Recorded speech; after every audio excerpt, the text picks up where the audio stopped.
Hello guys, and welcome back to Strategic Command, World War II, World at War. In the last episode, at the very end, we had just finished off organizing some of our fleet in the channel. We had gone through all the other nations. We just had a couple more UK things to look at, as well as China, and right now, I think I'm just scanning the map, trying to make sure I don't miss anything like I missed those other ships last time. I just noticed that the Brits actually have a cruiser all the way the fuck down here, a heavy cruiser. I thought this would be something completely different. Well, we definitely want to get this ship moving. Holy crap. We want to get that moving up to the main British fleet. It doesn't need to stay down here all by itself. Let's move it up along near the coast for now. As we do get more British ships, I will be able to probably make several strike groups. Speaking of actually new British ships, we have new British ships, 2 destroyers. You know, that's exactly what we need too. We need more screening ships. We 100% do. Let's get those placed. I'm thinking I would make a strike group based around each carrier, theoretically. Unless it's for convoy raiding, then it might not need that, but it could still probably have it. We have 3 carriers, probably going to get more, but we could probably pair carriers up as well, if that would make it simpler. I know we're going to get multiple more carriers as the UK, so we could start splitting things up like that. For right now, I'm just focusing everything over here, because I know the German fleet is big and strong still, and I want to kind of lure them out towards me and also try to put the fleet to use with the aircraft carriers especially, to trying to defend France, because I believe that is the smartest thing that I can do for right now. I believe, looking at how carriers work, it would be beneficial for the UK to go ahead and research long-range aircraft. So I'm gonna... Oh, this is China. Oh, what? Okay, so the UK is already researching long-range aircraft, so I guess the game beat me on that. Something that could come in handy then could be anti-submarine warfare to deal with the German submarines. At the very least, they're gonna need defense from the submarines, so that could definitely come in handy. We'll pour some research into there. We are approaching our maximum research funding as I trickle this in, but that's why I'm kind of like spreading things out that I do, looking at things that could come in handy later, mayhaps, such as reinforcing this HQ some more. If we can get this up more, we can use it to get this corps moving, and then if we transport them, they could be handy against Italy, as I mentioned last episode. Now we have to look at China. So, let's see. Took some losses here, let's go ahead and reinforce those losses. No progress we can make fighting there. They have pushed up over here. I'm glad I filled in this mountain range. It kind of stops them from getting around, because I believe they can't get through this zone of control. Yeah, and since they can't get around the fact that there's fortifications facing up that way. They just kind of have to push against it and hope they eventually make some progress. This corps took a lot of damage, but this corps is not really in an entrenched position at all. These engineers actually just finished making the fortifications we wanted them making. Damn, would it be nice to make some over here as well, but that's not going to be too easy. This whole line here just sucks, because it's a marsh and a plain. It's terrible to defend from, but if we lose this marsh, then we can have problems defending this fortification. If we lose this fortification, we can have problems defending Chengchao. But it is possible that we could later shift the defensive lines to kind of making this river a little point where they can push in and get surrounded. For now, I'll just reinforce everyone that's on this front, let them keep holding their positions, which are not the best. And we'll move this engineer 1 tile north, because he can only move 1 hex right now anyway. We're going to put this corps in the entrenchments that he just made, so he starts off with some pretty good entrenchment already, defended on like all sides, even if we were to lose a lot here. In fact, he may be even way more defended than I needed to make him. I see where the critical defense points are now the more I play, and this really wasn't one of them. Looks like we have some more losses down south we have to replenish, and I'm definitely looking how to make the most gain here as possible, because I don't see a rail line that actually extends down here. I believe this is just a roadway, is it not? It might be a railroad, I don't know, but still, they've left an entire HQ and some other shit vulnerable here, so Let's go ahead and attack with the corps that attacked last turn, which has dealt 2 damage and lost 1. We can swap him north with the dude that's entrenched in the town, losing some of the entrenchment, but being able to attack again, albeit not in a very entrenched position. We lost 2, dealt 1. Alright, that's fine. The Chinese have numbers, so this is really not something I'm concerned about at all. We do have an army that we can place as well. And I feel like if we're really trying to hedge our bets on making progress somewhere, cutting around south and giving them another front is really my best bet if I'm playing defensive everywhere else. So I'm going to do that. I'm going to place the army right back, let's say here, so it's safe while it spawns in and can get its readiness and morale up. But clearly, because there's going to be a lot of stuff happening over here, I'm going to move this corps forward into the pass where it can start entrenching, because I can see myself pushing very heavily here. We're going to beat up this HQ, and the HQ is either going to run away or we're going to kill it. HQs are worth a hell of a lot. If we kill the HQ, there's nothing a garrison and an army, and maybe another garrison or something down here could actually do to stop me in this region. Otherwise, looking at China's research, it's very, very evident and obvious that we need infantry warfare, given this is probably the most infantry-heavy country in the game. So let's go ahead and get that. Infantry warfare, and once we have that, that should hopefully help us out a bunch. But I do believe that that is everything we are going to end up doing with our turn with all nations. I feel I should clarify that it has now been a week and a half since I spoke the last sentence that you heard me say in this video. I'm still struggling to figure out a format with which to record this game, but I think I have it figured out from this point onwards. So, I have asked for names of what I should be naming things in this game since I learned that I can. And you guys have presented some wonderful, wonderful suggestions, which I have up in front of me right now. Half of them I cannot do because half of them are for Germany, and I am the Allies, such as naming a German tank, what is this word? Krankenversicherung. And naming a tank, oh shit, here we go again. I cannot do that right now, guys. So, you're gonna have to wait until I'm the Axis. But the one thing that I can do right now that 2 of you really wanted was to name a ship Bodie McBoatface. So I asked what I should name Bodie McBoatface. So I jokingly said a British battleship, and someone else said HMS Bodie McBoatface, and I think that works out pretty well, and I think we will honor one of the British battleships that took part in sinking the German ship in the conflict that just happened right here. We will name, we'll do it to the Rodney. The Rodney is going to be renamed until, I don't know if there's a point to adding HMS here, but HMS Bodie McBoatface. And there you go, the HMS Bodie McBoatface battleship. You guys did this. You guys did this.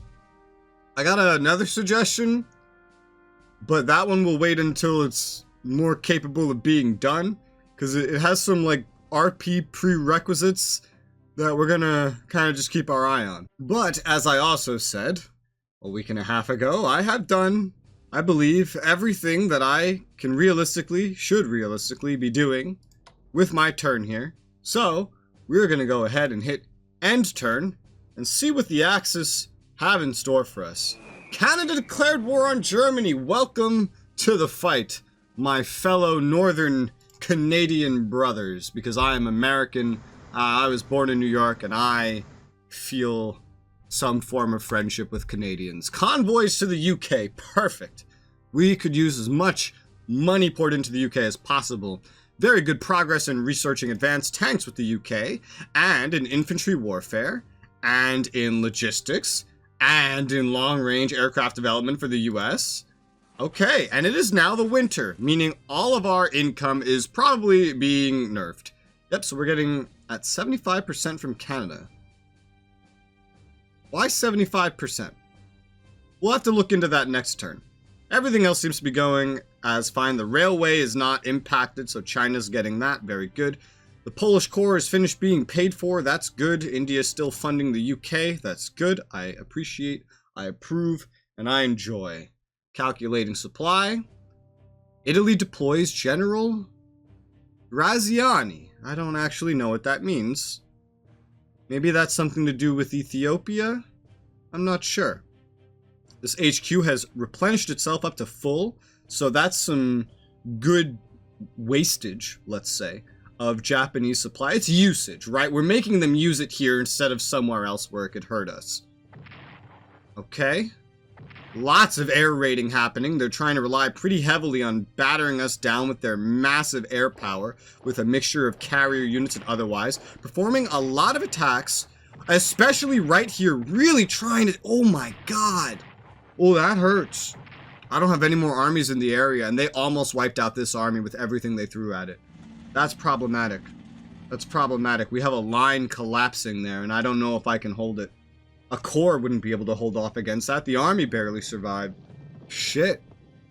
Allied raiders disrupt Norway German convoys. Very good. They had some movements here around France, but not much. Not much. Okay.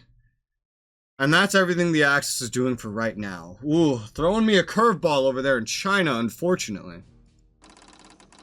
Alright, so Germany lost about 20 to 30 MPPs, which is good. Decision for France. General Weygand proposes that together with the British we send a military expedition to Finland to enable them to resist the Red Army. If we do assist the Finns, the British will be obliged to follow suit. As public British opinion and their first Sea Lord Winston Churchill are strongly in favor of doing so, for a cost of 150 MPPs to be shared evenly between Britain and France. This support could halt the Soviet dictator's aggression in the Baltics. However, given the logistics of this mission, only has a 33% chance of success, yet whether successful or not, the units comprising the expedition will return to Scotland in early 1940 April. Would you like to send a joint Anglo-French expedition to Finland?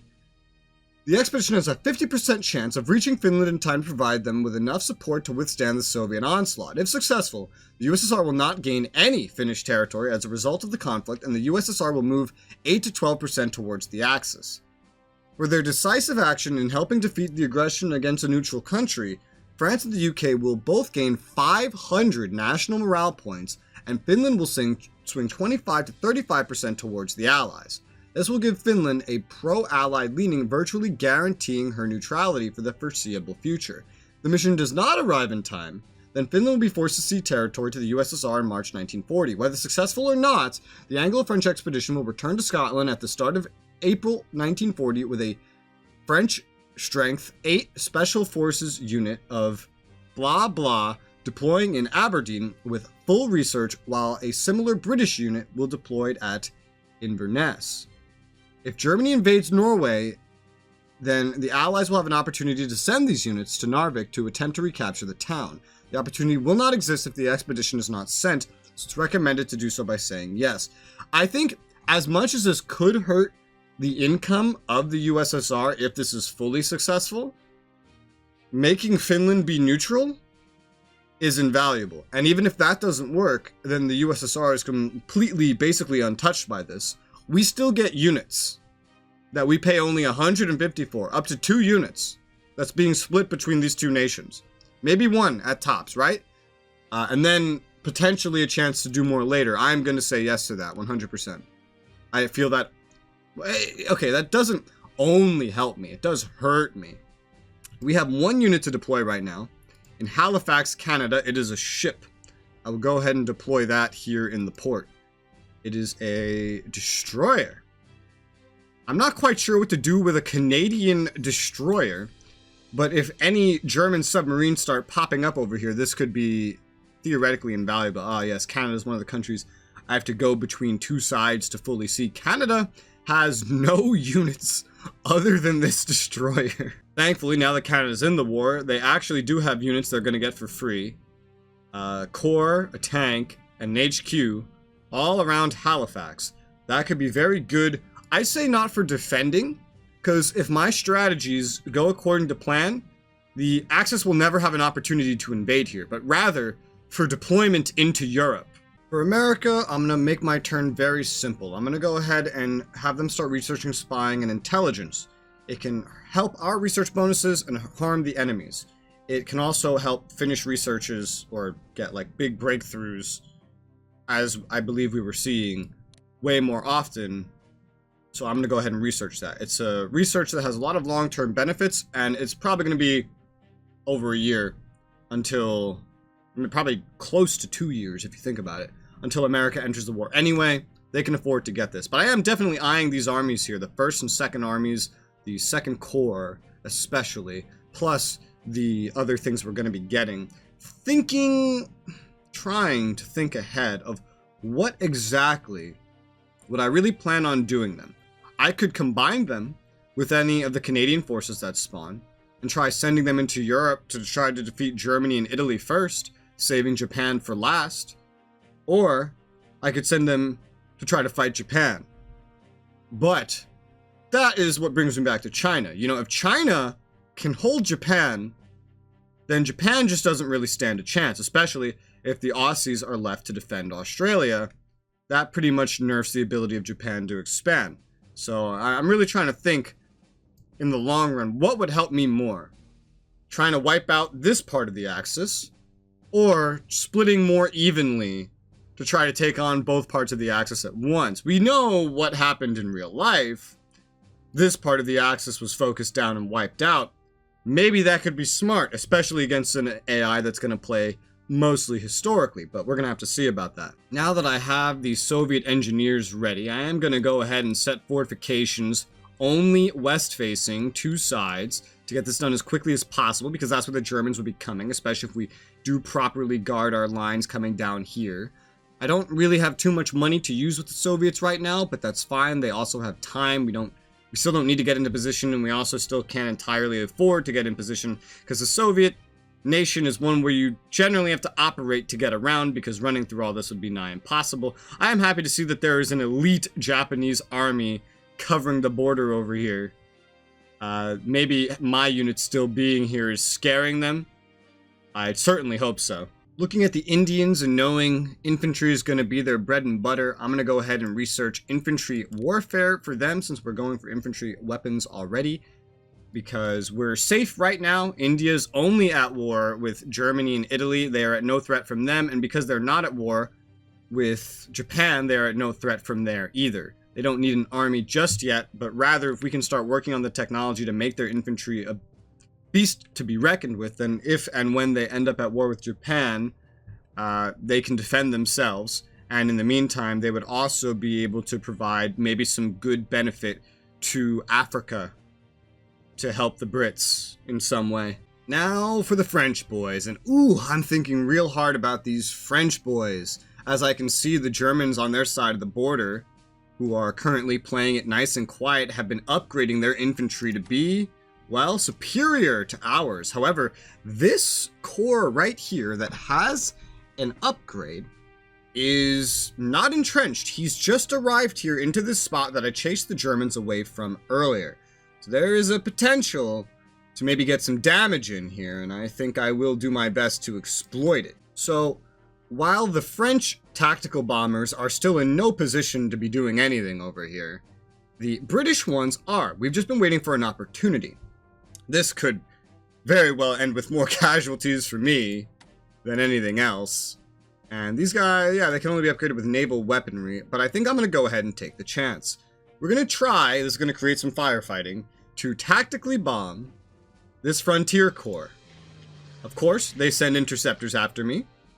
We have our escorts, the British escorts. Both fighter units have taken damage, as well as my tactical unit. No direct harm has befouled this German unit in terms of strength. However, readiness and morale would still take a bit of a penalty there. Was it worth it? I don't know, because I don't know how much damage these fighters took. But this now allows me to follow up with the 3rd French army here to attack this weakened French corps to try to get some kills. So we are going to attack. We attacked, we gave 1 damage, and we took no direct damage. That's something. Now, this corps is not staying here. I am replacing it with this army 100%. So I figure on my way out, because I believe I can do this, and I should actually make a quick save just in case, we are going to attack with this corps. Unfortunately, we lost one and killed none. We lowered their readiness morale even more, but now we can swap the first army into position where we wanted to bring them this whole time. We could even maybe try attacking with them, but it could also just not be the best idea. But given this is the best opportunity we will ever have, I will go ahead and attack. Killed one, lost one, okay. Shots were fired, blows were traded. Was it worth it in the end? I don't know. It's going to be hard to judge that, in my opinion, but I believe we did something to potentially slow the Germans down in the best location that we could possibly have done it, as we still benefit from all this crap right here. Now, for the French, we have 99 MPPs to spend, and we still have plenty of places where we need to spend them, and the border skirmishing, whenever I see an unentrenched opportunity to do some skirmishing like this, is creating more ways for me to spend my money. But I believe a very important way to spend my money right now is to reinforce the second corps here, get them fully up to strength, because they could be needed in reinforcing the Maginot and other locations along the line. We're going to have to take advantage of every single corps and what have you that France has at its disposal. Naturally, let's say the Polish corps would also be very smart to get up to strength, and now it is.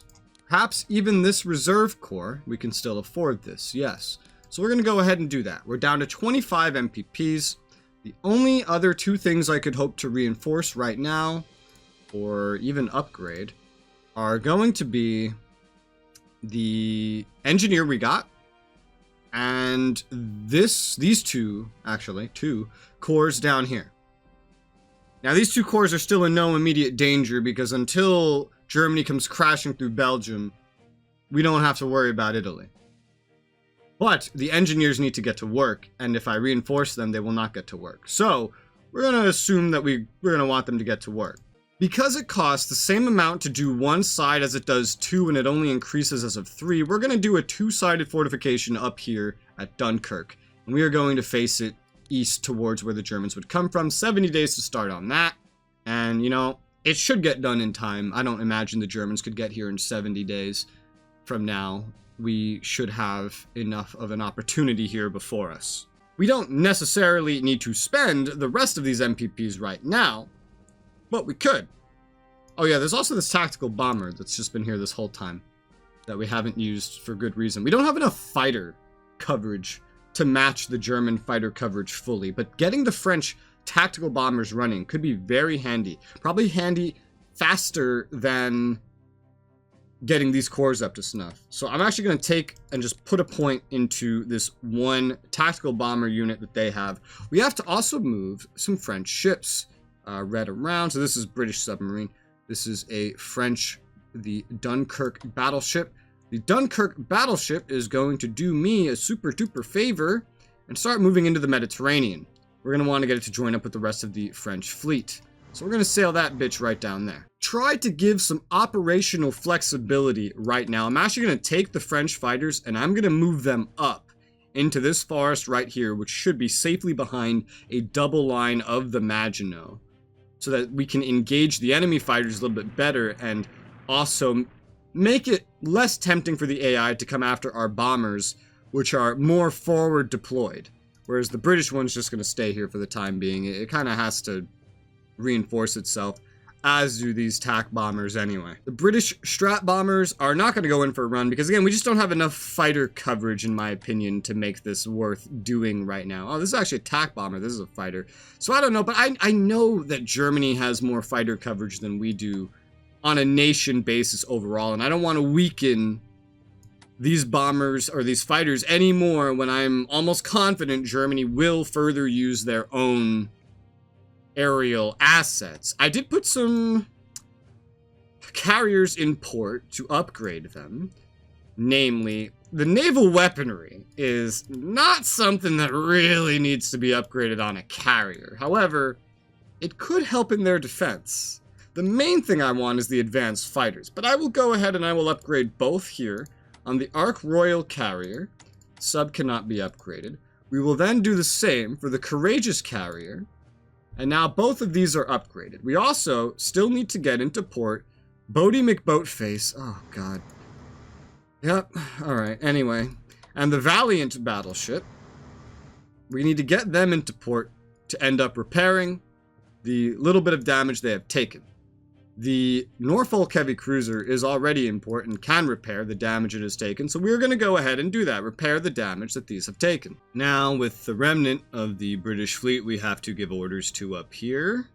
Let's see, we're going to take this light cruiser, and we will send it, I do know I'm not going to want a light cruiser bordering here. That much is certain. For now, knowing what's to come, I'm going to do a little bit of a reorganization here. So this battle cruiser is going to come over towards the Strait of Dover. It's going to bypass it just by a little touch so it can reinforce this destroyer should any submarines try to come along this way.